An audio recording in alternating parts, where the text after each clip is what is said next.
The autumn wind moved through Ashworth Manor like a living thing, sighing through ancient corridors and rattling window panes that had witnessed 3 centuries of births and deaths, of power consolidated and secrets kept. Candlelight flickered in sconces along the east wing, casting shadows that danced across portraits of stern-faced ancestors, whose eyes seemed to follow the solitary figure, moving with practiced silence through the dimming halls. Eleanor Gray carried her duties like armor, each movement precise and measured as she tended to the evening's final tasks, straightening cushions in the drawing room that no one had disturbed, ensuring fresh candles stood ready in holders throughout the manor, her hands moving with the unconscious grace of 3 years' repetition. She was 23, though she felt centuries older, her youth worn thin by careful invisibility and the constant vigilance required of those who serve in great houses. The other servants had long since ceased to truly see her, which was precisely as Eleanor intended. She moved through Ashworth Manor like a ghost, present but unnoticed, essential but unmarked upon. Through the tall windows of the portrait gallery, she could see the last light bleeding from the sky, turning the manicured grounds into a study of greys and blacks, and somewhere in the manor's depths she could hear the steady rhythm of boot heels against marble, the Duke making his evening rounds. Sebastian Ashworth, 5th Duke of Ashworth, a man whose very name caused the servants to lower their voices and quicken their pace. Eleanor had heard all the whispers in the 3 years since her arrival, his ruthlessness in business, his cold dismissal of fortune hunters, his reputation for seeing through pretense with a gaze that could strip away lies like winter wind tears leaves from branches. She had observed him from careful distances, the set of his broad shoulders, when he stood at the library windows contemplating his lands, the barely perceptible tightening of his jaw when his mother, the Dowager Duchess, pressed him about marriage, the surprising gentleness in his hands when he handled the ancient books in his collection. Eleanor told herself that her observations were merely a servant's necessary awareness of her master's moods and movements, nothing more than the practical knowledge required to anticipate needs and avoid inconvenient encounters. Yet sometimes, in the quiet darkness of her attic room, she would find herself remembering the sound of his voice when he spoke to the estate manager, the particular way afternoon light caught in his dark hair, the rare moments when something almost like a smile would soften the severe lines of his face.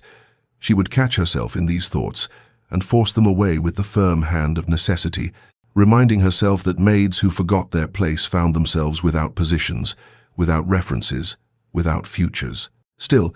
as she completed her rounds and prepared to retreat to the servants' quarters for the night, Eleanor paused at the top of the main staircase, drawn by some impulse she could not name, to look down into the grand entrance hall below, where the Duke stood, speaking with his steward, his face carved in shadows and candlelight, beautiful and terrible, and utterly beyond her reach. She watched for 3 heartbeats before turning away, pressing one hand briefly against her chest, where something ached with a longing she refused to acknowledge, then disappeared into the dimness of the servants' corridors, where she belonged. But before our lover's fate is revealed, subscribe so you never miss a chapter of romance and scandal. And tell us in the comments, where are you watching from? Now, let's begin. 3 years earlier, Eleanor Gray had arrived at Ashworth Manor on a morning when fog clung to the ground like despair made visible, carrying nothing but a small cloth bag and a letter of reference that bore a seal. She prayed no one would examine too closely. She had walked the final mile from the village on foot, her worn boots soaking through from the damp grass, her stomach hollow with hunger she had long since learned to ignore, and when the great house finally emerged from the mist before her, all stone and mullioned windows and centuries of accumulated power, she had felt something close to terror settle in her chest alongside the desperate hope that had driven her to this remote corner of England. Mrs. Dalton, the housekeeper, had studied her with shrewd eyes that missed nothing, taking in Eleanor's threadbare cloak, her too thin frame, the desperate politeness in her curtsy, and the older woman's expression had softened in ways Eleanor later learned were rare. The interview had been brief, Mrs. Dalton asking questions that Eleanor answered with carefully constructed truths that were not quite lies,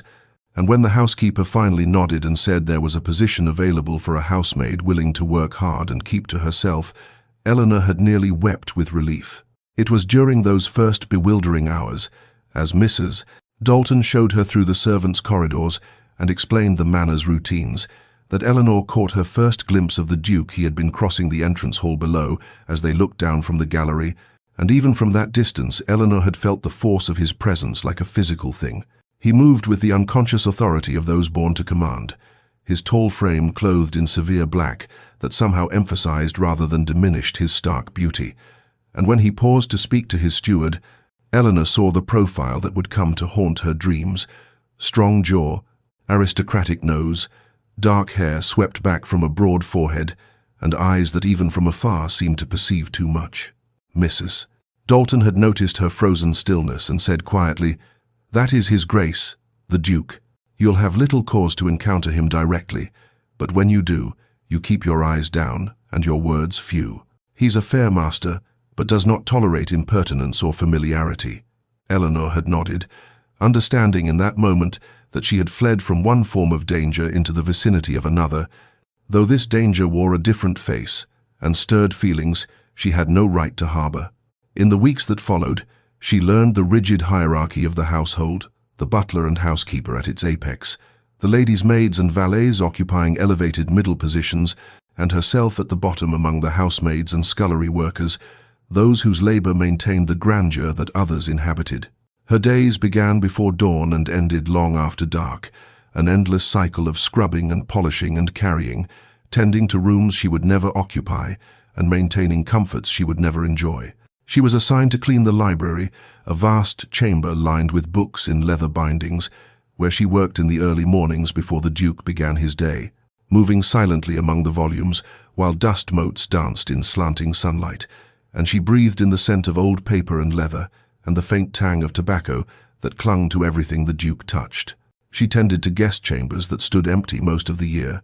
their furniture draped in Holland covers like ghosts of past grandeur, and she polished silver in the butler's pantry until her arms ached and her reflection stared back at her from gleaming surfaces, showing a young woman whose eyes had learned to reveal nothing. Her own quarters were a small room in the attic, barely large enough for the narrow bed and wooden chest that constituted her entire world. The ceiling so low she could not stand fully upright near the walls, but it was hers, and it was safe, and in those first months that was everything. At night, lying on the thin mattress and listening to the sounds of the great house settling around her, the distant chime of clocks, the wind against ancient timbers, the soft breathing of other maids in neighboring rooms, Eleanor would sometimes hear footsteps in the corridor one floor below, the measured tread of the Duke, making his late-night rounds, and she would wonder what burdens kept him wakeful, what thoughts occupied a mind that commanded such wealth and power. What loneliness might exist in rooms filled with priceless things but empty of genuine companionship, and in wondering she would feel a dangerous sympathy take root in her heart, a tender concern for a man she had no business thinking of at all. The Duke's private study existed as a world unto itself, a sanctum of dark wood paneling and leather-bound volumes, where the scent of tobacco mingled with beeswax and the faint mustiness of ancient parchment. And it was here that Eleanor performed some of her most careful work, moving through the room each morning with the reverence one might show in a cathedral. Maps covered one wall detailed renderings of the estate's holdings, of distant properties in Scotland and Wales, and of shipping routes that connected the Duke's commercial interests across continents, and Eleanor would dust the frames with gentle precision, never pausing to examine them closely, though her eyes could not help but register the scope of power they represented. The massive desk that dominated the room's center bore evidence of late-night labor, correspondence in multiple languages stacked in neat piles,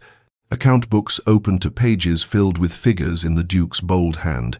a decanter of brandy that was slowly diminishing as the nights grew longer and colder. Eleanor never touched the papers themselves, respecting the privacy of matters that were not her concern, but she could not help observing in peripheral ways the wax seals bearing noble crests, the urgency implied by certain underlined passages visible at the edges of documents, the way some letters seemed to weigh more heavily than others, as evidenced by their placement beneath crystal paperweights. On this particular morning, she was polishing the carved mantelpiece when she heard footsteps in the corridor, too early for the Duke's usual schedule, and before she could retreat, the door opened and he entered, stopping short when he saw her there. Their eyes met for a fraction of a second before Eleanor dropped her gaze appropriately, curtsying as she murmured, "Your Grace, forgive me. I had not expected I shall remove myself at once, but his voice stopped her movement. A moment, if you would. I seem to have misplaced a document, a letter bearing the seal of the Marquis of Silverton. Have you encountered it in your work? Eleanor's mind raced through her careful mental catalogue of the room's contents, and she responded quietly, I believe there is such a letter beneath the account book, on the side table near the window, Your Grace, and she watched from lowered eyes as he crossed to the indicated location and retrieved it, his movements betraying a weariness that sat strangely on his powerful frame. He stood there holding the letter, and Eleanor became acutely aware of the charged silence between them, the way the morning light caught in his dark hair and cast shadows beneath his eyes that spoke of insufficient sleep, the slight tremor in his hand as he reached for the brandy decanter at this hour, which struck her as both concerning and deeply sad. Thank you, he said finally, his voice carrying an undertone she could not quite decipher, something warmer than his usual clipped tones, yet still formal, still distant. You may continue, and Eleanor curtsied again, turning back to her work with hands that she willed to steadiness, even as her heart hammered against her ribs with an intensity that frightened her. She heard him settle into his chair, the rustle of papers, the scratch of pen on parchment, and she completed her duties with movements that felt mechanical, her entire awareness focused on the presence behind her, the sound of his breathing, the weight of a regard she imagined she could feel upon her back. Though when she risked a glance in the mirror above the mantel, his attention appeared fixed on his work. When she finally finished and escaped into the corridor, closing the study door with careful quietness,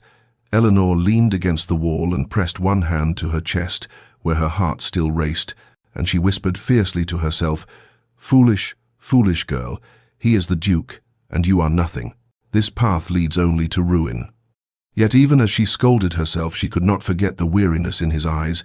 the tremor in his hand, the unexpected gentleness in his voice when he thanked her,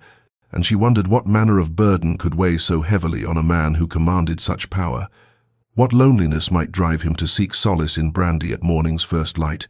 and what it might mean that she cared at all about the answer. Weeks passed and then months, the seasons turning as they always did at Ashworth Manor, summer's warmth giving way to autumn's melancholy beauty, and Eleanor found herself falling into rhythms that felt almost like belonging, though she knew such feelings were dangerous illusions for someone in her position. She learned the Duke's patterns through careful observation that she told herself was merely professional attentiveness. He suffered from insomnia that kept him pacing the corridors until the small hours, seeking solace in his study or the library when sleep eluded him. He preferred solitude to company, often taking his meals alone rather than enduring the social performances expected of his rank. And he possessed unexpected kindnesses that surfaced in unguarded moments. Like the afternoon Eleanor witnessed him speaking with old Thomas, the estate's gardener of 40 years, listening with genuine interest to the elderly man's theories about rose cultivation, his severe expression softening into something almost approaching warmth. Yet as autumn deepened, new tensions infiltrated the household's rhythms, whispered conversations among the upper servants that filtered down to Eleanor's level, like sediment settling in still water. The Dowager Duchess had begun a campaign to see her son married, inviting noble families to the estate with increasing frequency, parading eligible daughters before the Duke, with a determination that bordered on desperation. Eleanor found herself serving at dinners, where beautiful young women in silk and jewels conversed with practiced charm, their laughter like music designed to enchant, and she would watch from her position against the wall as the Duke responded with unfailing politeness that somehow conveyed absolute distance, his manner courteous but impenetrable, and she felt an ache in her chest that she had no right to feel, a hollow sensation that intensified each time she saw him bow over another lady's hand or lead another hopeful candidate through the conservatory. There was Lady Arabella Stanton, all golden curls and rose-petal complexion, who spoke 3 languages and played the pianoforte with skill that drew admiring applause. There was Miss Cordelia Blackwood, whose family's fortune rivaled the Duke's own, whose wit sparkled in conversation like champagne. There was the Honourable Miss Fitzwilliam, whose bloodline traced back to the Conqueror himself, whose every movement embodied aristocratic grace, and Eleanor watched them all, these women who belonged in the Duke's world as she never could, and told herself that the pain twisting in her stomach was merely indigestion from the kitchen's heavy fare. Mrs. Dalton noticed her distraction one evening as Eleanor botched the folding of linens for the third time, the older woman's shrewd eyes missing nothing as she said quietly, "A word of caution, my dear, from one who has seen much in her years of service. There are attachments that bring joy and those that bring only heartache, and a wise woman learns to distinguish between them before it is too late." And Eleanor felt heat rise in her cheeks as she protested perhaps too vehemently, that she harbored no inappropriate feelings, that she understood her place perfectly well, that Mrs. Dalton's concern was kind but unnecessary. Yet even as the words left her mouth, Eleanor knew they rang hollow, transparent lies that fooled neither woman, and that night in her narrow bed she acknowledged the terrible truth. She had developed feelings for the Duke that went far beyond admiration or respect, feelings that bloomed in her chest like thorns whenever she saw him, that made her treasure every brief interaction, as though gathering precious stones, that left her lying awake listening for his footsteps and wondering what manner of woman could reach past his careful defenses to touch the lonely man she sensed beneath the title and the power and the cold perfection of his aristocratic mask. The crisis descended upon Ashworth Manor on a grey October morning when the Dowager Duchess discovered that her emerald brooch, a family heirloom, passed down through 5 generations,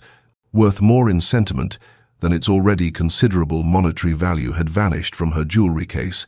and within hours the entire household had been thrown into chaos as accusations flew and suspicions settled like ash upon everyone, particularly the newer servants who lacked the protection of long tenure. Eleanor found herself summoned along with the rest of the staff to the great hall, where they stood in anxious rows, while the Duke and his mother questioned each person with methodical thoroughness,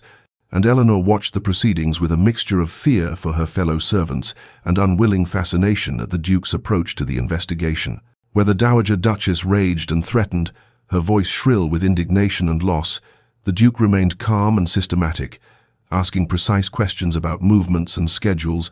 his sharp mind cataloguing information with the same attention to detail Eleanor had observed in his handling of estate business. Young William, a footman barely 18 who had joined the household only 3 months prior, became the focus of the Dowager's suspicions when someone recalled seeing him near her chambers the previous afternoon, and Eleanor witnessed the terror in the boy's face as he stammered denials, while the colour drained from his cheeks, his hands trembling so violently he could barely maintain his composure. But the Duke cut through his mother's accusations with quiet authority, pointing out that William had been carrying linens to the guest quarters at that hour as part of his assigned duties,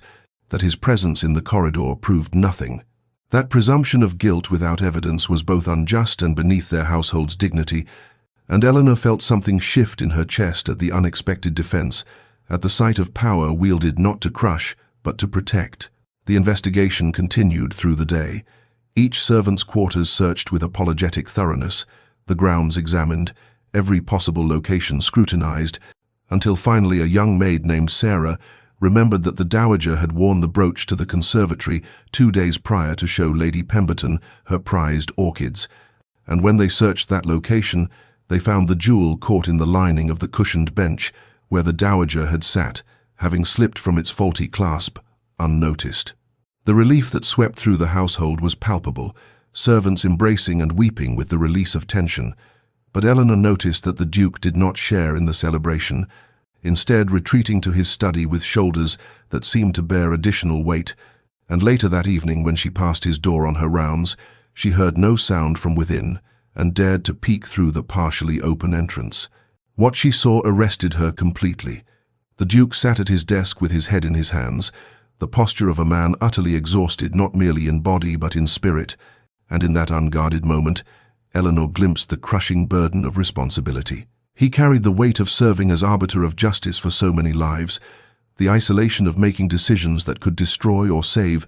the loneliness of power that permitted no weakness and offered no respite. She understood then with sudden clarity that beneath the cold exterior and the aristocratic reserve lay a man who cared deeply, perhaps too deeply, who felt the weight of every life entrusted to his authority, who defended a frightened footman not from abstract principle, but from genuine compassion, and this revelation transformed everything Eleanor had believed about him. cracking open the careful distance she had tried to maintain and allowing something dangerous and tender to flood into the spaces where only fear and propriety had dwelt before. Winter descended upon Ashworth Manor with the inevitability of fate, transforming the estate into a realm of crystalline beauty, where frost etched intricate patterns upon windowpanes and snow blanketed the grounds in silence that felt both peaceful and isolating, and with the season's arrival came changes in the household's rhythms. As servants drew closer together for warmth,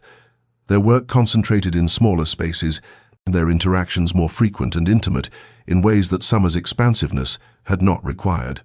Eleanor found herself assigned new duties that brought her into the Duke's orbit with unsettling regularity. Mrs. Dalton instructed her to bring late-night tea to his chambers when he worked through the darkest hours, explaining that the previous maid assigned to this task had departed to care for an ailing mother, and though Eleanor's heart seized with something between terror and anticipation at the prospect, she accepted the assignment with outward composure while her inner world tilted dangerously. The first night she knocked softly on his chamber door, balancing the silver tray with hands that trembled slightly, and when his voice called her to enter, she found him at his desk surrounded by papers and ledgers, his profile illuminated by candlelight that carved shadows beneath his cheekbones and revealed the weariness etched around his eyes. And he glanced up as she set the tea service beside him, with a slight nod of acknowledgement that somehow felt more meaningful than elaborate thanks. This became their pattern through the deepening winter, Eleanor appearing each night near midnight with tea that grew cold more often than not, while the Duke remained absorbed in his work, and she learned to read his moods in the subtle language of his posture and movements, the tight set of his shoulders when estate matters troubled him, the rhythm of his pen across paper varying between swift certainty and hesitant consideration,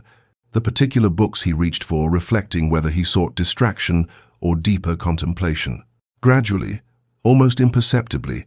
their interactions evolved beyond the wordless exchange of service rendered and acknowledged, beginning with brief words of thanks that expanded into comments about the weather's severity or the lateness of the hour, observations that required no response, yet invited connection if Eleanor chose to offer it, and she found herself lingering fractionally longer each night, her replies growing from murmured agreement to tentative observations of her own. One evening when snow fell so heavily that the world beyond the windows disappeared into white darkness, the Duke remarked that the storm reminded him of winters from his childhood, when the manor felt like an island cut off from civilization, and Eleanor dared to share a memory of her own about sledding down hills that seemed mountain-tall to a child's perception, and for a moment the distance between Duke and servant dissolved into simple human connection before Eleanor caught herself and retreated with hasty courtesy. She treasured these midnight encounters while simultaneously fearing them, knowing each conversation carved her heart more deeply toward attachment that could bring only pain, yet unable to resist the gravitational pull of his presence, in the way her entire day oriented itself around those late hours when she might see him and exchange words that felt weighted with meaning she dared not examine too closely. Then came the night that changed everything, an evening in late January when she arrived to find him staring at the fire rather than working, his expression distant and troubled, and when she set down the tea he looked at her directly for the first time in all their encounters and asked, "What is your name?" A question that struck Eleanor with the force of revelation, because surely he must know it, must have known it for months, and yet he asked as though the answer mattered beyond mere identification, as though he wished to hear her speak it herself, to claim her own identity in his presence, and Eleanor felt the room tilt as she whispered, "Eleanor, Your Grace," watching something flicker in his eyes that she could not name, but that made her pulse race with a hope more dangerous than any fear she had ever known. That night Eleanor lay sleepless in her narrow bed within the servants' quarters, listening to the ancient manor settle around her with its familiar creaks and whispers, and when she could bear the tumult of her thoughts no longer, she rose and retrieved from its hiding place, beneath a loose floorboard, the small silver locket that represented all that remained of her former existence, the delicate chain cold against her fingers as she opened the clasp to reveal the miniature portraits within. Her mother's gentle face painted in careful detail, her father's stern but loving expression, frozen in happier times, before everything had shattered into irretrievable fragments. Eleanor Grey was not truly Eleanor Grey at all, or rather she was Eleanor but not Grey. She had been born Eleanor Charlotte Fitzwilliam, only daughter of Baron Fitzwilliam of Rosewood Estate, raised in privilege and comfort with the expectation of making a suitable marriage to some gentleman of appropriate station. Her childhood filled with music lessons and literature and the refined pursuits deemed proper for a young lady of quality, and she could still remember the weight of silk gowns and the glitter of candlelight at balls where she had danced without knowing how precious and fragile such moments were. The disgrace had come swiftly and completely when her father's business partner absconded with their joint investments, leaving behind forged documents that implicated the Baron in schemes of fraud and embezzlement. And though her father proclaimed his innocence with increasing desperation, society had already rendered its verdict. Creditors had descended like vultures. Former friends had turned away with cold eyes and colder shoulders, and within 6 months the estate had been seized, their possessions sold, their name dragged through scandal sheets that delighted in the fallen mighty. Eleanor's mother, a delicate woman whose constitution had never been robust, had withered under the weight of shame and loss, taking to her bed with a grief that consumed her from within, until fever claimed what heartbreak had already destroyed, and Eleanor had knelt beside that deathbed, holding a hand grown thin and translucent, while her mother whispered apologies for failing to protect her daughter from the cruelty of their reduced circumstances. Her father had survived his wife by mere weeks before disappearing into voluntary exile somewhere on the continent, leaving Eleanor a letter that spoke of his innocence and his inability to bear watching his daughter suffer for his misfortunes. And in that letter, he had pressed upon her the necessity of concealment and of taking a different name and finding honest work far from those who might recognize her and either exploit her vulnerability or condemn her by association with his alleged crimes. Eleanor had chosen service not from any romantic notion, but from pure survival instinct, understanding that a maid could disappear into the invisible masses of working people, that no one looked closely at servants' faces or inquired into their histories beyond the barest references, and Mrs. Dalton's kindness in accepting her despite the thinness of her credentials had been the first mercy Eleanor had known in months of grinding desperation. For 3 years, she had maintained this careful erasure of her former self, speaking in the deferential tones of service rather than the cultured accent of her upbringing, keeping her eyes downcast and her presence unremarkable, living in constant fear that someone might recognize the Baron's daughter beneath the maid's plain dress and mobcap, certain that discovery would mean dismissal at best and exploitation at worst, for she knew what became of disgraced gentlewomen without protection in a world that viewed them as fallen creatures deserving of their fate. The Duke's question, "What is your name?" had shaken her precisely because it suggested he saw her as more than a faceless servant, that he perceived some individual identity worth knowing, and this recognition terrified Eleanor because it threatened the invisibility that had become her only shield against a hostile world. Yet it also awakened something she had thought dead within her, some remnant of the girl who had once believed herself worthy of being known and valued for herself rather than her usefulness. She tucked the locket back into its hiding place with hands that trembled, reinforcing her determination to maintain the boundaries that kept her safe, to resist the dangerous pull toward the Duke that grew stronger with each midnight encounter,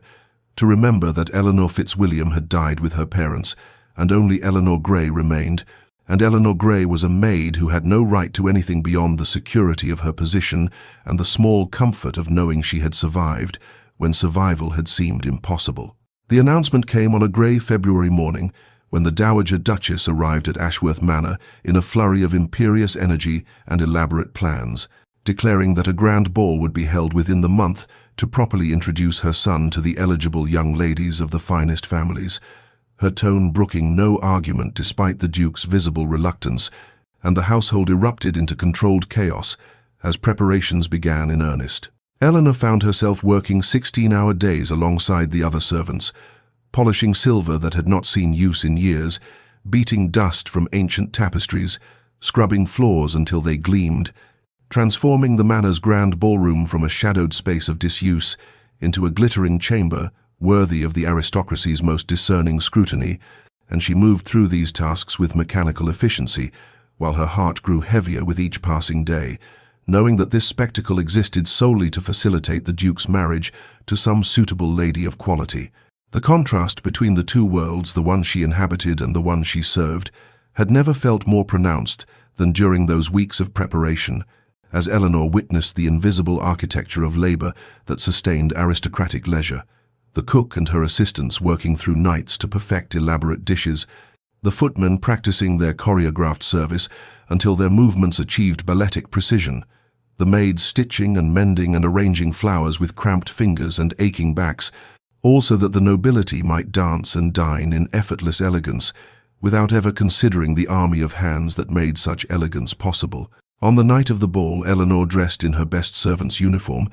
the plain black dress and crisp white apron that marked her as part of the manor's functioning machinery rather than its ornamental guests, and she took her position among the servants assigned to circulate through the crowds, offering refreshments, her eyes downcast as she had trained them to be, her presence deliberately forgettable. Yet despite her best efforts at invisibility, Eleanor found her gaze drawn repeatedly to the Duke as he moved through the prescribed rituals of the evening, dancing first with the Dowager Duchess as tradition demanded, then with a succession of young ladies who smiled and curtsied and deployed their various charms with the calculation of generals planning campaigns. And he executed his part in this matrimonial theatre with the same distant politeness Eleanor had observed in all his social interactions, his expression pleasant but unengaged, as though he watched the proceedings from some internal remove. She saw him partner with Lady Margaret Hastings, whose golden curls and porcelain complexion drew admiring glances from every corner of the ballroom, then with the dark-eyed daughter of the Marquess of Pembroke, whose wit was legendary, then with half a dozen others whose beauty and accomplishments blurred together in Eleanor's vision until she had to look away from the pain of watching the inevitable unfold. But then, during a moment when Eleanor passed near the ballroom's entrance carrying a tray of champagne glasses, she felt the weight of observation and looked up to find the Duke's eyes fixed on her across the crowded room, his gaze finding hers through the press of bodies and candlelight and swirling dancers, and for 3 heartbeats that felt suspended outside of time. They stared at each other with an intensity that seemed to Eleanor both terrifying and inevitable, the rest of the ballroom fading into insignificance, until she broke the connection with a sharp turn that nearly upset her tray, and fled down the servants' corridor with hands that trembled so violently she had to set down her burden before she dropped it, her heart hammering against her ribs as she pressed her back against the cool stone wall and tried to breathe past the recognition that whatever existed between them had just been acknowledged in a way that could not be undone. The morning after the ball arrived grey and weary, the manor seeming to exhale in collective exhaustion as servants moved through rooms that still bore evidence of the previous night's splendor, champagne glasses abandoned on side tables, wilted flowers drooping in their elaborate arrangements, the ballroom floor scuffed from hundreds of dancing feet, and Eleanor found herself assigned to the Duke's private study, where the gentlemen had retired after the ladies departed, the air still thick with the ghost of cigar smoke and brandy. She worked methodically through the debris of masculine conversation, emptying ashtrays and collecting glasses, straightening furniture displaced by late-night debates about politics and hunting and whatever else occupied the minds of men born to privilege. And on the Duke's massive desk, she discovered a leather-bound guest book left open to pages filled with elegant signatures from the finest families in England, each name a declaration of aristocratic lineage and social standing, and beside this register of nobility lay several sheets of the Duke's own writing, his distinctive hand immediately recognizable to Eleanor, who had dusted around his correspondence often enough to know the particular slant of his letters. She knew she should not read what was clearly private, yet her eyes moved across the page before conscious thought could prevent them, and she found herself looking at what appeared to be evaluations of the previous night's eligible young ladies, each name followed by observations rendered in prose as clinical and detached as a naturalist cataloguing specimens. Lady Margaret noted for beauty but vapid conversation, the Marquess's daughter intelligent but calculating, Miss Hartwell pleasant but lacking spirit, each assessment ending with the same devastating conclusion marked in the Duke's careful script, unsuitable. Eleanor felt an unexpected wave of sadness wash through her as she stood holding these pages that reduced living, breathing women to mere lists of qualities weighed and found wanting, and she understood with sudden clarity that the Duke was as trapped by his circumstances as she was by hers, perhaps more so, for while she had chosen invisibility as survival, he had been born into visibility that demanded he marry appropriately and produce heirs and fulfill obligations determined before his birth, and the loneliness of such an existence struck her with force that made her chest ache. She was carefully replacing the papers exactly as she had found them when the door opened and the Duke entered, his appearance shocking in its disorder, his evening clothes rumpled and his cravat loosened, dark circles beneath eyes that spoke of sleeplessness, his hair disheveled as though he had run his hands through it repeatedly. And he stopped upon seeing her with an expression Eleanor could not entirely read, though weariness was certainly part of it. The silence stretched between them, weighted with the memory of their locked gazes across the crowded ballroom, with all the careful distance they had maintained, now feeling suddenly impossible to restore. And then the Duke spoke in a voice rough with exhaustion and something else, something that sounded almost like desperation. "Did you find last night's spectacle as tiresome as I did?" The question hung in the air between them, intimate and unexpected, an invitation to honesty that violated every protocol of master and servant, and Eleanor felt her heart begin to race, because this was the first time he had initiated conversation beyond necessity. The first time he had asked her opinion as though it mattered, as though she were a person whose thoughts held value rather than simply another piece of the household machinery, and she knew that how she answered would either restore the proper distance between them or shatter it entirely, and God help her, she did not know which outcome she feared more. Spring arrived at Ashworth Manor with the gentle insistence of renewal, transforming the estate grounds from winter's stark severity into a landscape of tender possibility, and Eleanor found herself increasingly assigned to outdoor tasks, as the household emerged from months of interior confinement, polishing windows thrown open to admit fresh air, beating rugs in the courtyard where sunlight played across ancient stones, tending to the conservatory where early bulbs pushed determinedly toward light. And it was during these outdoor duties that she began noticing the Duke walking the gardens in the early morning hours before the household fully woke, his tall figure moving along gravel paths, still damp with dew, his hands clasped behind his back in an attitude of contemplation that seemed both lonely and peaceful. Their paths crossed with increasing frequency, encounters that at first seemed coincidental, but gradually took on the quality of intentional choreography, as though both were unconsciously arranging their movements to intersect in those liminal hours between night and day, when the world belonged only to those awake to witness it. And they developed a pattern of brief exchanges that felt safer than the charged silence that had followed his intimate question after the ball, discussing neutral topics with the careful courtesy of diplomats navigating delicate negotiations. The progress of the roses Eleanor was helping the elderly gardener prune, the new fountain being installed near the south terrace, books Eleanor had noticed in the Duke's study and dared to mention having read in her former life, though she never revealed the circumstances of that reading. Eleanor observed the Duke's gradual unbending in these morning encounters, the way his severe expression softened fractionally when he saw her approaching with her gardening basket, and the manner in which his shoulders lost some of their rigid set when they spoke of subjects that required no pretense, and she found herself struggling with her growing attachment even as she recognized its danger and futility, for what possible future could exist for a Duke and a maid, regardless of how many pleasant conversations they shared among the blooming lilacs and early roses.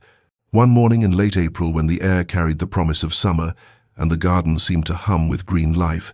Eleanor was cutting flowers for the morning rooms when a sudden spring rain arrived without warning, transforming the gentle morning into a torrent that sent her running for shelter, and she found herself racing toward the garden folly, a small octagonal structure of white stone and climbing vines that offered the nearest refuge, only to discover that the Duke had sought the same sanctuary and now stood inside the open-sided pavilion, watching rain sheet across the landscape with an expression of such unguarded vulnerability that Eleanor's breath caught in her throat.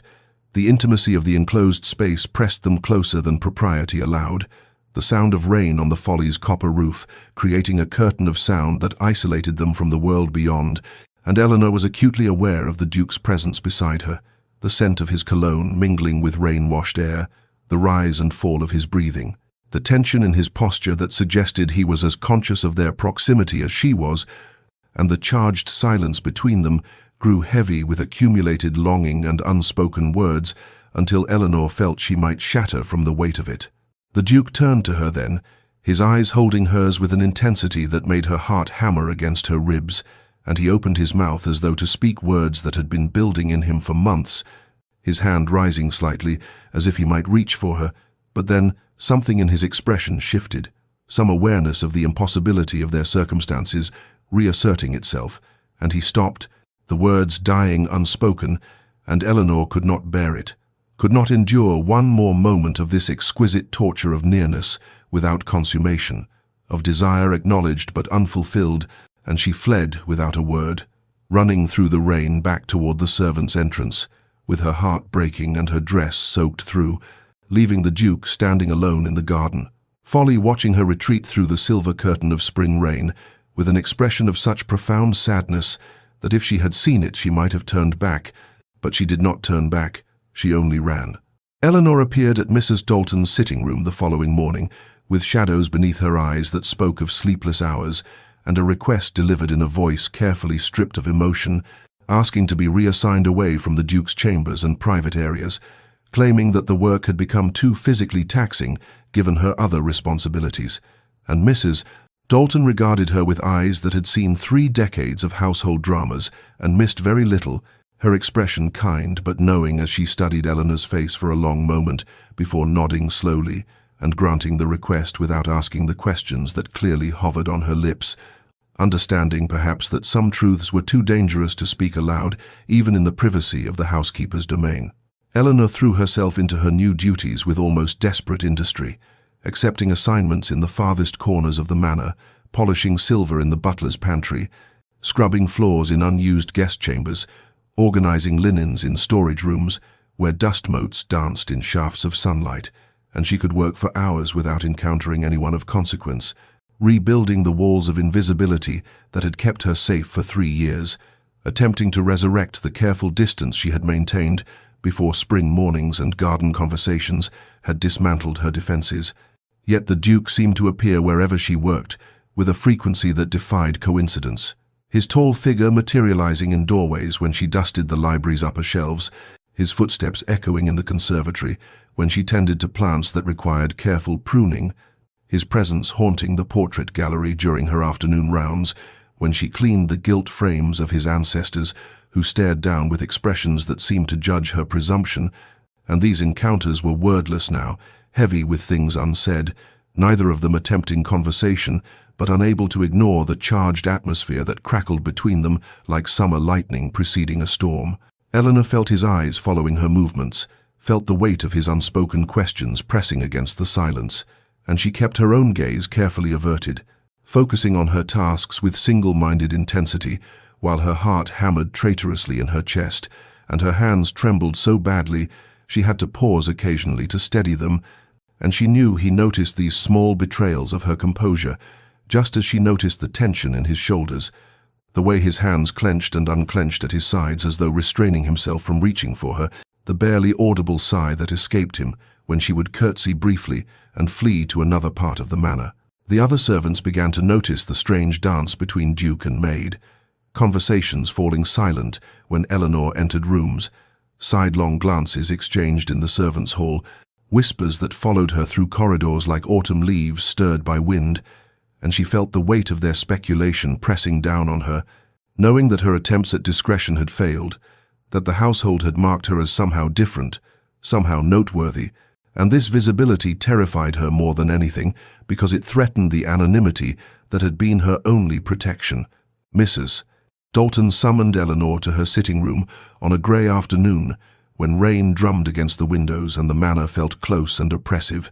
and the housekeeper's expression was grave as she gestured for Eleanor to sit, then spoke with the directness of someone who had delayed difficult words as long as conscience would allow, warning Eleanor about the impossibility of situations where hearts crossed boundaries they were never meant to traverse,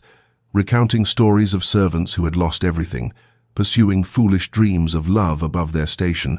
young women dismissed without references, forced into desperate circumstances, their lives ruined by moments of weakness or hope, and Eleanor listened with her hands folded tightly in her lap and her eyes fixed on the carpet's worn pattern, while Mrs. Dalton's words fell like stones into still water, creating ripples of fear and resignation. Eleanor knew the warning was wise, knew that everything Mrs. Dalton said came from genuine concern and hard-won understanding of the world's cruelty toward those who defied its rigid structures. Yet even as she nodded and murmured appropriate gratitude for the counsel, she felt something rebellious stirring in her chest, some part of her that had tasted possibility and could not quite relinquish it, despite knowing that such hope was dangerous, perhaps fatal to whatever small security she had managed to build in this household, and her heart no longer listened to wisdom, no longer heeded the sensible voice that counseled self-preservation above all else, because the Duke's almost words in the garden folly had planted seeds that refused to stop growing, despite the barren soil of impossibility in which they struggled to take root. The turning point arrived with the visit of Lord Pemberton, an old friend of the Duke's late father, who descended upon Ashworth Manor with the bluster and entitlement of a man accustomed to being welcomed everywhere regardless of whether his presence was actually desired, his arrival announced by the clatter of his carriage wheels on gravel, and the booming voice that carried through the entrance hall demanding refreshment and declaring his intention to stay at least a fortnight. And Eleanor first encountered him when she was summoned to serve at the dinner party held in his honor, moving through the formal dining room with a decanter of wine, while candlelight gleamed off silver and crystal, and the conversation flowed with the looseness that came from too much drink and too little restraint. Lord Pemberton held court at the table with stories that grew progressively louder and less coherent as the evening progressed, his face flushed and his words slurring slightly as he reminisced about the Duke's late father and the old days of their youth. And Eleanor moved quietly around the periphery, performing her duties with the invisibility she had perfected, refilling glasses and clearing plates, while the gentleman's conversation washed over her like a tide she had learned not to notice, until Pemberton's voice suddenly cut through her careful detachment with words that turned her blood to ice. "Remember old Baron Grey, and that nasty business with his estate, the scandal that brought down the whole family, the debts and accusations of fraud, his poor wife dead of shame, and the daughter vanished into God knows what fate, probably ended up in some brothel or worse given what happens to gently bred girls with no protection and no prospects." Eleanor's hands trembled so violently that the wine decanter nearly slipped from her grasp, the crystal shaking audibly as she stood frozen behind Lord Pemberton's chair, while the room seemed to tilt and spin around her, and she felt the Duke's gaze snap to her with the force of a physical touch, his eyes finding hers across the candlelit table with an intensity that confirmed what she had most feared, that Pemberton's drunken reminiscence had connected her present to her past in a way that could not be undone, but she could not meet the Duke's eyes, could not bear to see judgment or pity or recognition in that penetrating gaze, and she set down the decanter with hands that shook and fled to the sideboard, where she stood with her back to the table, struggling to compose herself, while the conversation mercifully moved to other topics. The dinner concluded with the gentleman retiring to the Duke's study for brandy and cigars, while Eleanor and the other servants cleared the remains of the meal, and she was gathering soiled linens in the now empty dining room when she became aware of a presence too close behind her, and she turned to find Lord Pemberton blocking her path to the servants' door, his bulk filling the doorway and his eyes moving over her with an assessment that made her skin crawl, and he reached out to touch her cheek with fingers that reeked of tobacco, while his voice dropped to what he clearly imagined was a seductive tone, saying that she was far too pretty to be wasting herself in service, that a girl with her looks could do much better for herself with the right protector, that he could make arrangements if she was interested in improving her circumstances, and Eleanor stepped back, with her heart pounding and her mind racing through possible escape routes, while Pemberton advanced with the confidence of a man who had never been denied anything he wanted. Before Eleanor could formulate a response or attempt to push past him, the Duke appeared in the doorway behind Pemberton with an expression of such cold fury that the temperature in the room seemed to drop, his voice cutting through the charged silence with words clipped and sharp as shattered glass. "Lord Pemberton, I believe you have mistaken your location and your welcome. You will retire to your chambers immediately, and you will depart Ashworth Manor at first light. Your continued presence here is no longer desired or tolerable." Pemberton sputtered protests about old friendships and misunderstandings, but the Duke's expression brooked no argument, and the older man retreated with wounded dignity and muttered complaints about young men who had forgotten proper hospitality, leaving Eleanor alone with the Duke in the candlelit dining room, where the remnants of the evening's excess still littered the table like evidence of civilization's thin veneer. The Duke approached her slowly, as one might approach a frightened animal, and his voice when he spoke had lost all its earlier ice, replaced by a gentleness that nearly undid her completely. "Are you unharmed, Eleanor? Did he hurt you? Tell me truly, and I will see that he answers for any offense." Eleanor shook her head mutely, not trusting her voice, and the Duke studied her face with concern that felt too intimate, too knowing. And she understood that Pemberton's words about Baron Grey had not gone unnoticed,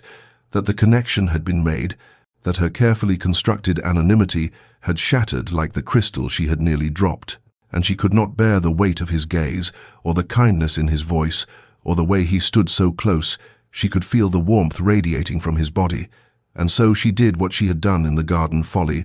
She fled without a word, rushing past him and through the servants' corridors to her tiny room, where she sat on her narrow bed, with her hands pressed to her mouth to stifle the sobs that threatened to escape,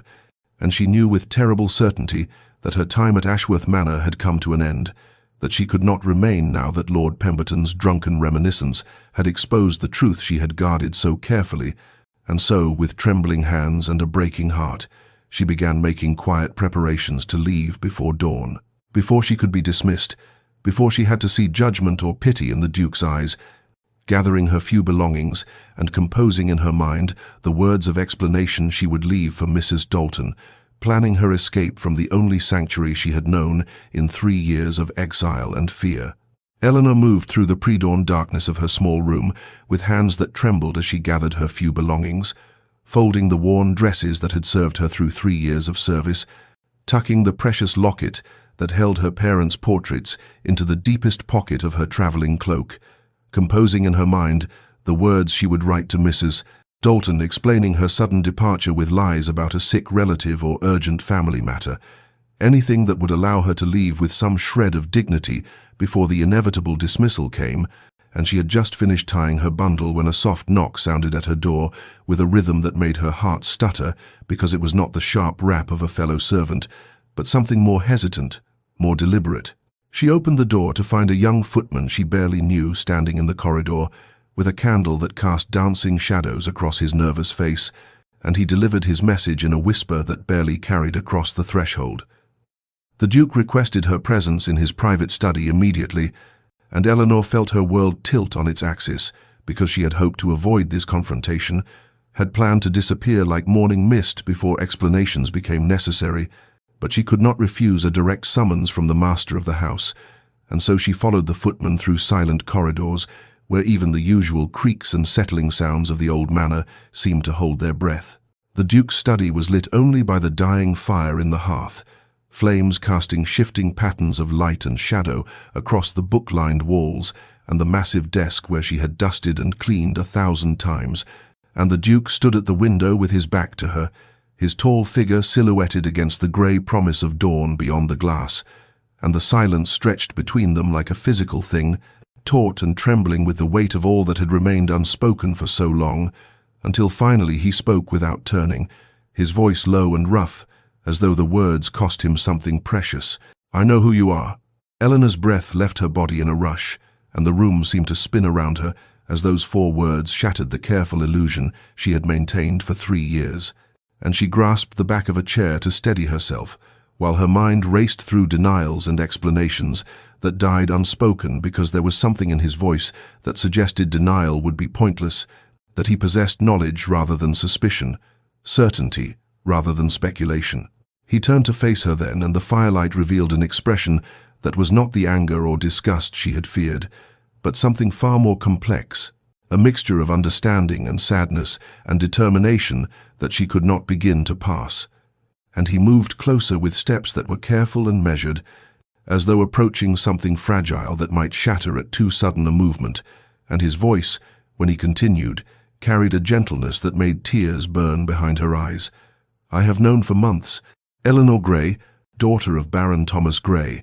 I recognized you despite the years and the servant's dress and the way you have tried to make yourself invisible, because I visited your father's estate on business matters when you were but 15, and I watched you in the gardens with your mother, saw you laughing over books in the library, observed the grace and intelligence that marked you even then as exceptional. Eleanor could not speak, could not move, could not do anything but stare at him, while his words rewrote everything she had believed about her time at Ashworth Manor, transforming months of careful anonymity into an elaborate pretense that had existed only in her own mind, and she felt exposed and vulnerable in ways that went beyond the revelation of her identity, because if he had known all along, then every interaction between them took on new meaning. Every glance and word and moment of connection had occurred under circumstances entirely different from what she had imagined. The Duke continued speaking, his words falling like stones into the still pool of her shock. "I said nothing because you needed safety, and I would not deny you that refuge. You needed time to heal from your family's tragedy, and I would not rob you of that peace. And perhaps I needed time as well to understand what I felt when I saw you again, and be certain that my regard was not mere pity for your circumstances or guilt that I had failed to help your father when the scandal broke, and to know with absolute certainty that what has grown in my heart these past months is real and lasting and worthy of the risk I am about to take." And Eleanor finally found her voice, though it emerged as barely more than a whisper,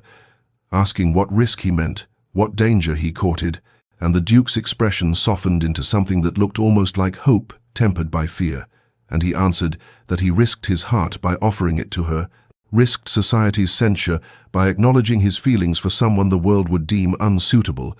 risked everything that mattered by asking a question to which he did not know the answer. If the barriers of class and circumstance did not exist, if they stood as simply man and woman rather than Duke and Maid, what would her heart tell her? And Eleanor felt the question settle over her like a weight too great to bear, because it demanded honesty she had never allowed herself,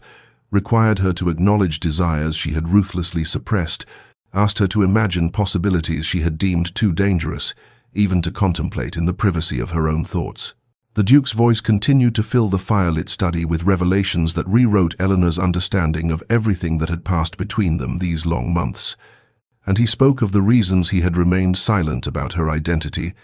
explaining that she had arrived at Ashworth Manor with such evident wounds that he could not bring himself to expose her vulnerability, that she had needed safety and sanctuary to heal from the devastation of her family's ruin,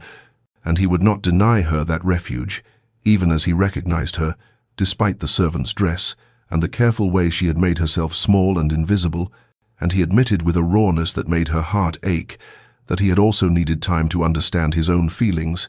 to examine the regard that had grown in him and determine whether it was merely pity for her tragic circumstances or guilt that he had failed to intervene when her father's world collapsed, or whether it might be something deeper and more enduring and worthy of the risk such feelings entailed. Eleanor stood frozen in the center of the study while her mind struggled to absorb these confessions, and she felt fear mingling with confusion and disbelief. Because if he had known all along, then every interaction between them took on layers of meaning she had never imagined.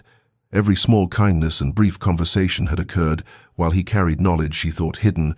and beneath the tumult of these revelations stirred something more dangerous still. A fragile hope she dared not acknowledge, because hope had proven a cruel companion in the years since her family's disgrace.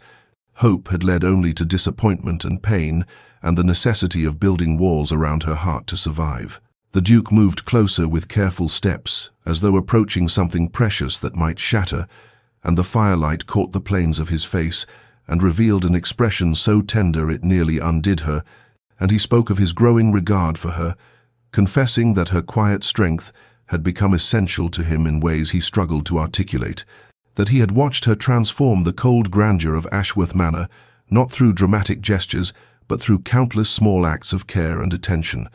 The way she arranged flowers in rooms no one but servants would see, the gentleness with which she treated elderly Mrs. Dalton when the housekeeper's joints pained her, the books she returned to their proper places in the library with a reverence that spoke of genuine love for the knowledge they contained. And these accumulated observations had painted a portrait of a woman whose worth had nothing to do with title or position, but everything to do with the content of her character and the quality of her heart. He acknowledged then the impossibility of their situations, speaking with painful honesty about the barriers of class and reputation that stood between them like walls built over centuries of rigid social hierarchy, and he did not pretend these obstacles were insignificant or easily overcome, and did not offer false assurances that love alone could conquer the world's cruelty and judgment. But instead, he posed a question that hung in the air between them, trembling with possibility and danger. If those barriers did not exist, if they stood before each other as simply man and woman, stripped of all the accidents of birth and circumstance that separated Duke from Maid, what would her heart tell her? What truth would emerge if she allowed herself to speak without fear of consequence or consideration of propriety? Eleanor opened her mouth to answer, but no words came, because the question was too vast, too terrifying in its implications, asking her to acknowledge desires she had ruthlessly suppressed and imagine possibilities she had deemed too dangerous even to contemplate in the privacy of her own thoughts, and she felt the weight of her mother's teachings about knowing one's place and accepting one's station, warring with the memory of her father's voice, speaking of courage and authenticity before the darkness took in him, and she stood paralyzed between these opposing forces, while the Duke waited with an expression that mingled hope and resignation.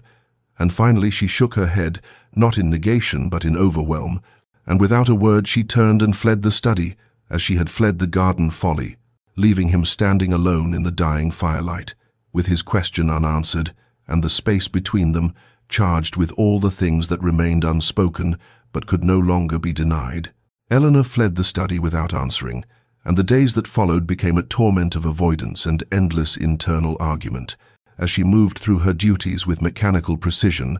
while her mind replayed the Duke's words in an endless loop, examining each phrase and inflection for meanings she might have missed or misunderstood, and she arranged her schedule to minimize any possibility of encountering him, taking her meals at odd hours and volunteering for tasks in the farthest corners of the manor where he would have no reason to venture. Yet even in her self-imposed exile, she felt his presence like a weight pressing against her consciousness. Knew somehow when he passed through corridors she had just vacated, sensed his restlessness in the quality of silence that settled over the household in the late hours when he should have been sleeping, but was instead pacing his chambers or standing at windows watching darkness give way to dawn. Mrs. Dalton observed the changes in both Eleanor and the Duke with her characteristic perception, noting how Eleanor had grown pale and distracted, how she jumped at unexpected sounds and lost herself in contemplation while polishing silver until the metal gleamed like mirrors, and the Duke had become equally altered, more withdrawn than usual, his legendary focus scattered so that he left correspondence unfinished and meetings with his steward abbreviated, and the housekeeper said nothing directly, but her concerned glances spoke volumes, conveying both sympathy and warning in the way only someone who had witnessed decades of human folly could manage. Eleanor wrestled with warring impulses that tore at her with equal force, desire battling duty and possibility, warring with impossibility, until she felt she might fragment under the pressure of choosing between them, and she recalled her mother's teachings about knowing one's place in the grand hierarchy of society, remembered the bitter lessons her mother had delivered in those final months before grief consumed her, the warnings about the cruelty of hoping for what could never be, and the necessity of accepting one's station with grace rather than railing against immutable truths. Yet beneath these remembered admonishments stirred other memories equally powerful, her father's voice speaking of courage and authenticity before the darkness took him, his insistence that a life lived in fear of judgment was no life at all, that sometimes the greatest act of bravery was simply allowing oneself to want what seemed impossible. One evening, as twilight painted the windows purple and gold, Eleanor found herself drawn to the library where so much had begun, where she had first noticed the Duke's unexpected gentleness with ancient texts and his habit of leaving markers in volumes he intended to return to, and she moved through the familiar space, touching books she had dusted countless times, running her fingers along spines embossed with gold lettering, standing in the exact spot where the Duke positioned his chair when he worked late into the night, and for just a moment she allowed herself to imagine a different life, one where she belonged in this room not as a servant maintaining its splendor, but as someone with equal claim to its knowledge and beauty, someone who might sit beside the Duke, discussing the ideas contained in these volumes, rather than merely preserving the physical objects that housed them, and the fantasy was so vivid and so painful that she almost did not hear the door open, almost missed the moment when the Duke entered and stopped just across the threshold, and when she turned to face him, neither of them spoke because words seemed inadequate to the moment, and the air between them trembled with accumulated longing that had been building through months of small moments and careful distances, through late-night encounters over tea trays and brief exchanges in rain-soaked gardens,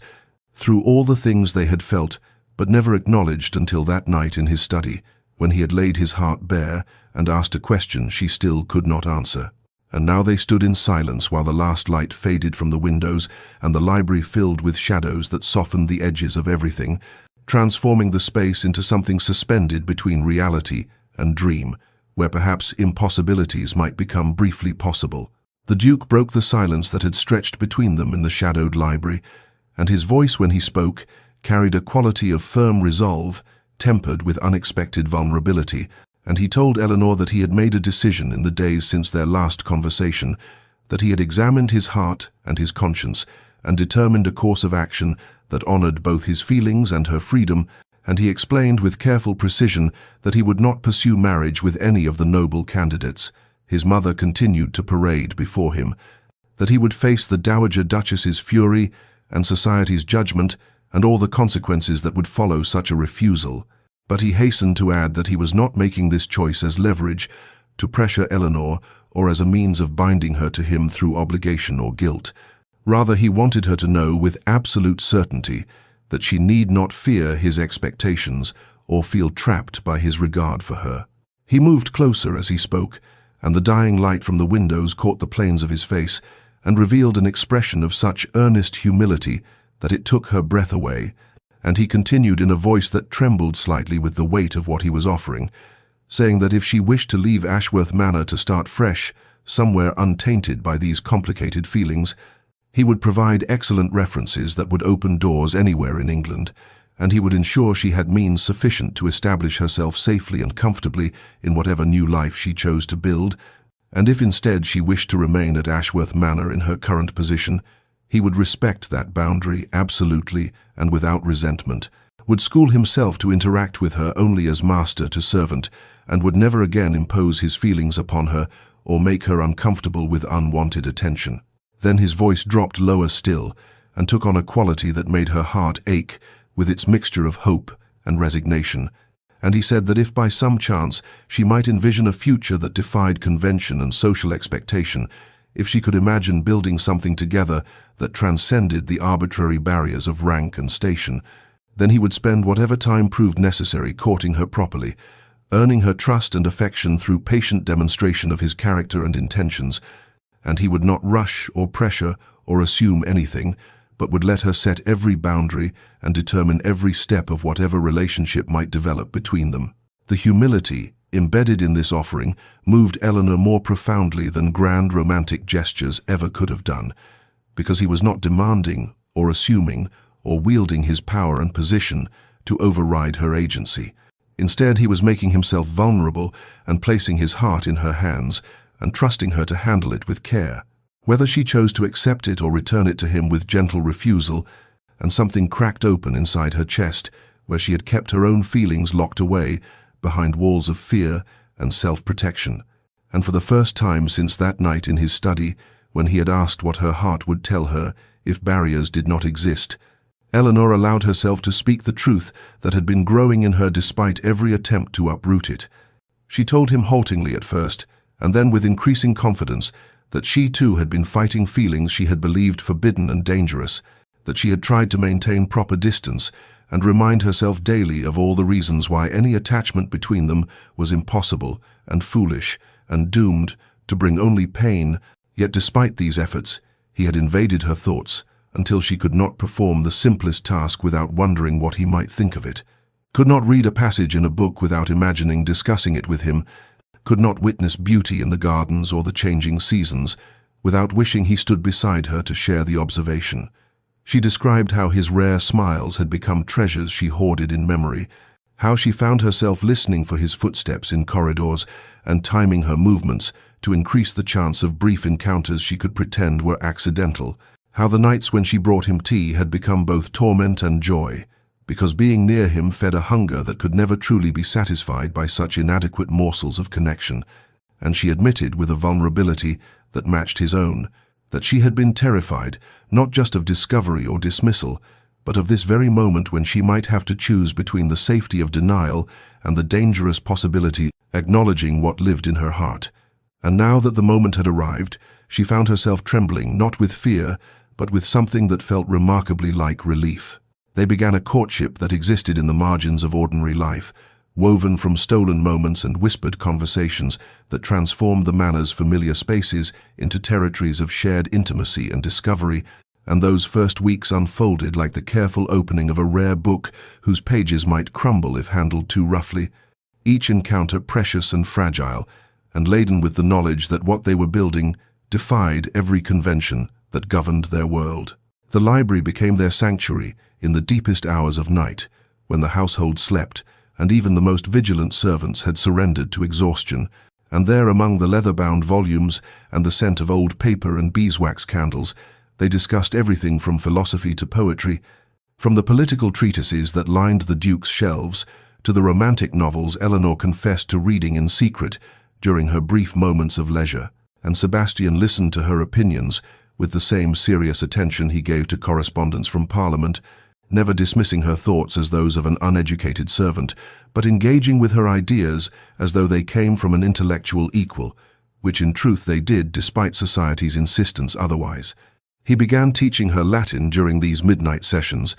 pulling down his own childhood primers and guiding her through declensions and conjugations, with a patience that revealed how much he had longed for someone with whom to share the knowledge he had accumulated in isolation, and their hands would brush as they bent over ancient texts together, fingers touching as he pointed out particular constructions or she turned pages, and these small physical contacts carried a charge that made Eleanor's breath catch and brought color to Sebastian's usually pale complexion, proof that desire lived alongside intellectual communion in what was growing between them. As spring deepened into early summer, they extended their meetings to include walks in the gardens at dawn, before the household properly woke, moving through paths still heavy with dew, while birds announced the coming day, and mist rose from the ornamental lake, like something from a fairy story. And during these walks, Eleanor shared memories of her childhood before tragedy struck,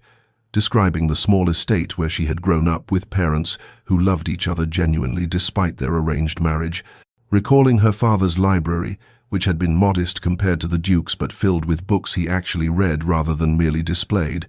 and the flower garden her mother had tended personally rather than leaving entirely to servants. And as she spoke of these lost things, Sebastian heard both grief and fondness in her voice, understanding that she mourned not just her family, but the version of herself who had existed before shame and necessity transformed her into someone invisible. In turn, Sebastian revealed his own loneliness with a candor that surprised them both, describing how he had inherited the dukedom at 19 when his father died suddenly, how he had been thrust into responsibilities for which his expensive education had not truly prepared him, forced to navigate political intrigues and manage vast properties and make decisions that affected hundreds of people while still barely more than a boy himself. And he spoke of the isolation that came with his position, the way people either feared him or sought to use him but rarely approached him as simply a human being worthy of genuine connection. And Eleanor understood then that beneath his cold exterior lay someone who had been lonely for far longer than she had, someone who had built walls not from cruelty but from self-protection, and this recognition deepened her feelings from attraction into something more profound,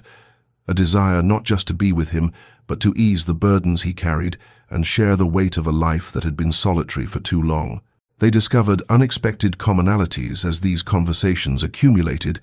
like deposits of sediment forming solid ground beneath their feet, both shaped by loss and premature responsibility,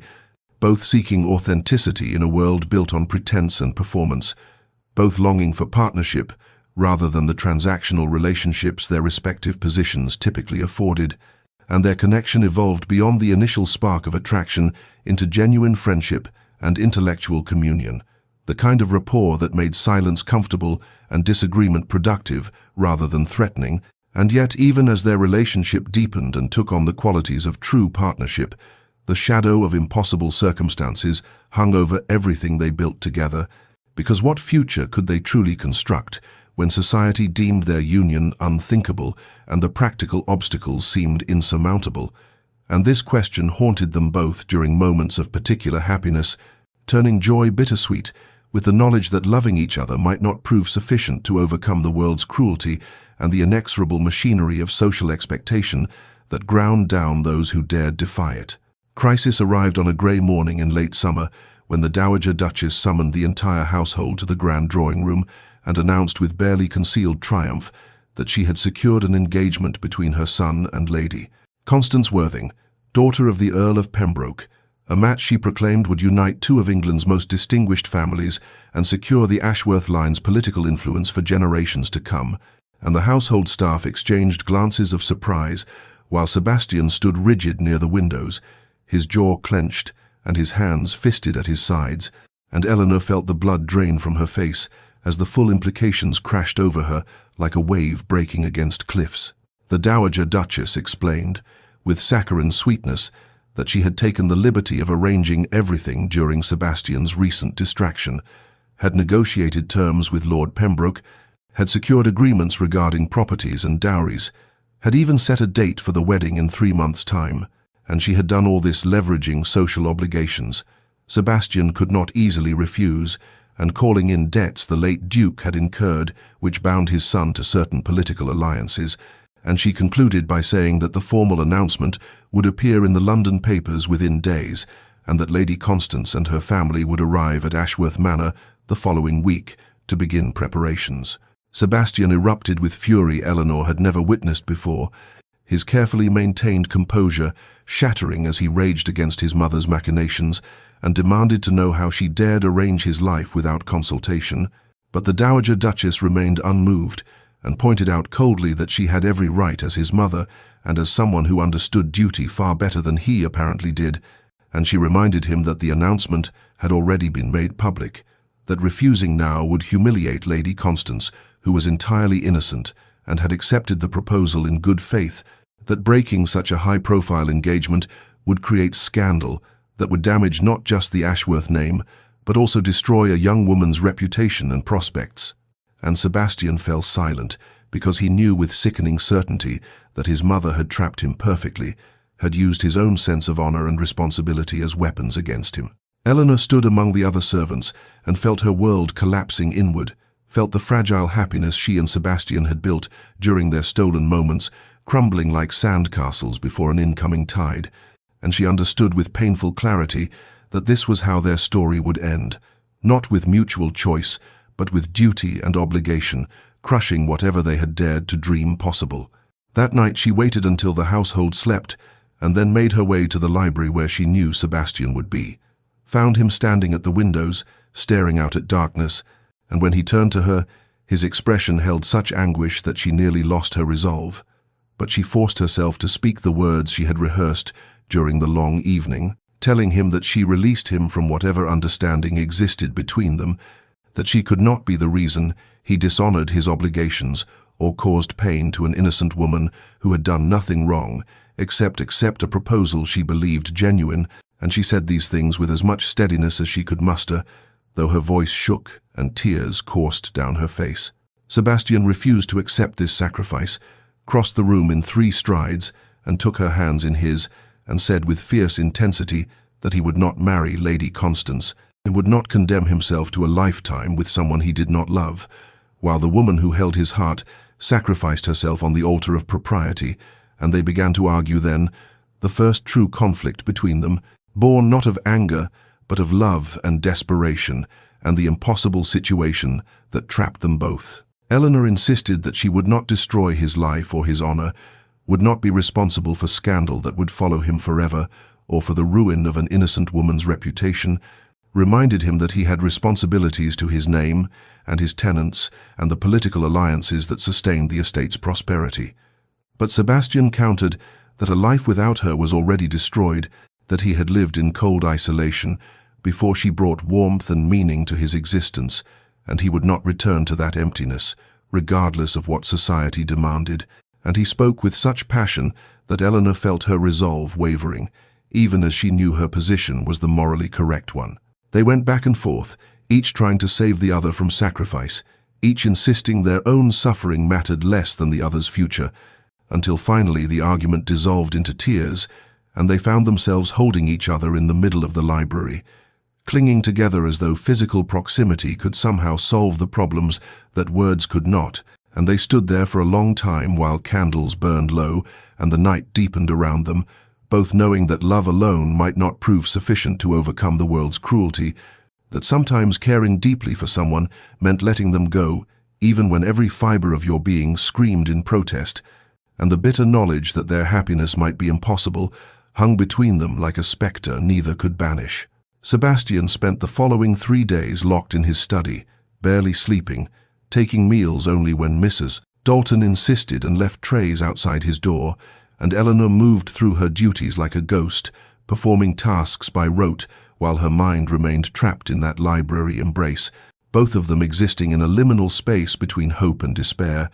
And it was on the 4th morning that Sebastian emerged with eyes red from lack of sleep, but burning with fierce determination,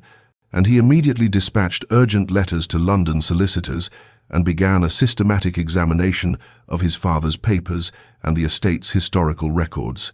working with an intensity that alarmed the household staff, who had never seen their usually composed master in such a state of barely controlled energy. He had remembered something from years ago, a conversation overheard when he was barely 20 and newly titled "Whispers Among His Father's Old Associates" about the convenient timing of Baron Grey's disgrace, about rivals who had benefited substantially from the scandal, and Sebastian began pulling that thread with the methodical thoroughness he applied to everything, requesting documents from courts and banks, interviewing elderly retainers who remembered the events, hiring investigators to track down witnesses who had scattered in the years since the Baron's fall, and piece by piece he uncovered the ugly truth that Eleanor's father had been deliberately destroyed by men who coveted his modest but strategically located lands, and who had manufactured evidence of debts and improprieties that never actually existed. The proof came in the form of falsified ledgers and forged signatures, testimony from a clerk who had been paid to lie and whose conscience had troubled him for years, a correspondence between the conspirators that Sebastian's investigators discovered in an estate sale of papers belonging to one of the deceased plotters, and armed with this evidence, Sebastian moved with swift and merciless efficiency to dismantle the lies that had destroyed an innocent family, using his considerable influence to have the case reviewed by magistrates, leveraging his political connections to ensure the matter received proper attention, and within 6 weeks he had secured official vindication for Baron Grey, the restoration of the family's honor, the recovery of properties that had been seized and sold, and the establishment of Eleanor as the legitimate heir to her father's title and the now restored estate. He did all this without telling Eleanor what he was attempting, partly because he feared failure and could not bear to raise hopes that might be crushed, partly because he wanted the gift to be complete when he presented it, but mostly because he understood that he was not doing this to make her his equal in society's eyes, since she had always been his equal in every way that truly mattered, but rather to remove the weapons that society would use against them, to eliminate the arguments about class disparity that his mother and others would employ to condemn their union. And when he finally summoned Eleanor to his study on a bright September afternoon and laid before her the documents proving her father's innocence and her own restored position, she stared at the papers for a long moment as though unable to comprehend their meaning, and then the tears came. Great wrenching sobs for the father who had died in exile, believing himself dishonored, for the mother who had perished of grief and shame, for the years Eleanor herself had spent hiding from a disgrace that had never been deserved, and Sebastian held her while she wept, understanding that these tears were necessary, that she needed to mourn properly for what had been stolen, and to rejoice for the justice that came too late to save her parents, but in time to free her from the weight of unearned shame. When the storm of emotion finally subsided, Sebastian took both her hands in his and asked her properly, not as duke to servant but as man to woman, whether she would consent to be his wife, and Eleanor looked at him with eyes still wet from tears and said, "Yes," said it clearly and without hesitation,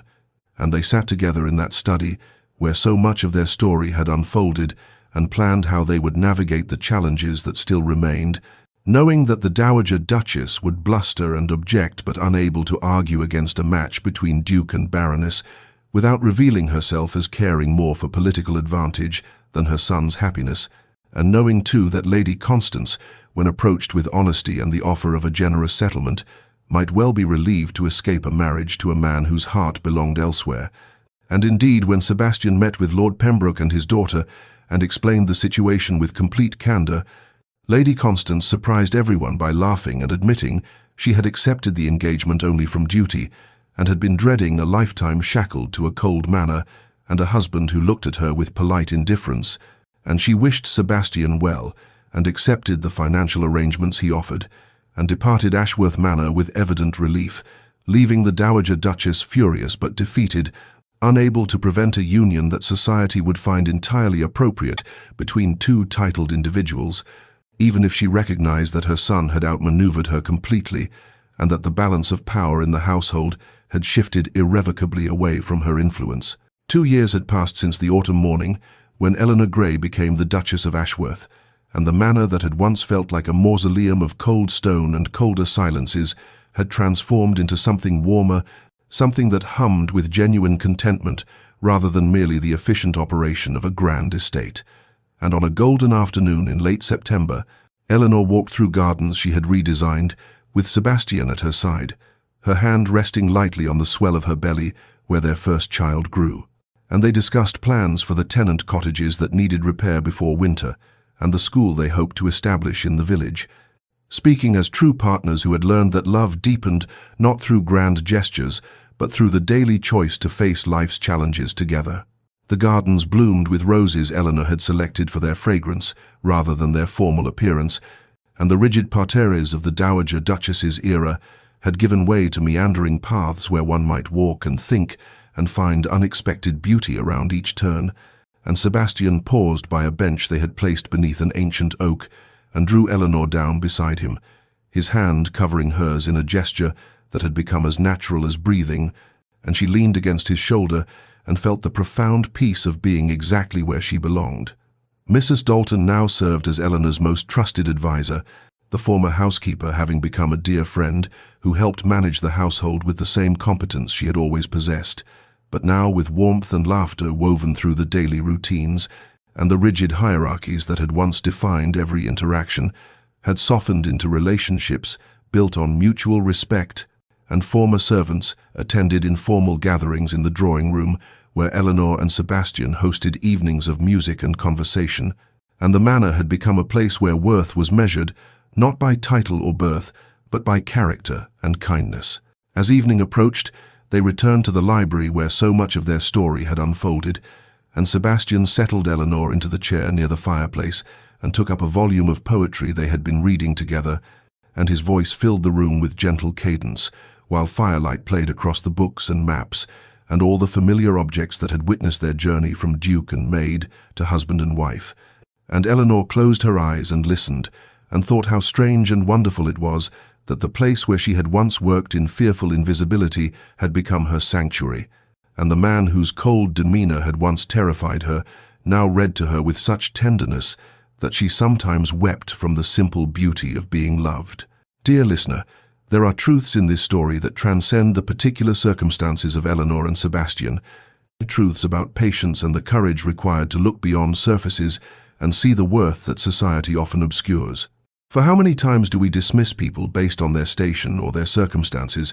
failing to recognize that extraordinary depth and beauty may hide beneath unremarkable exteriors?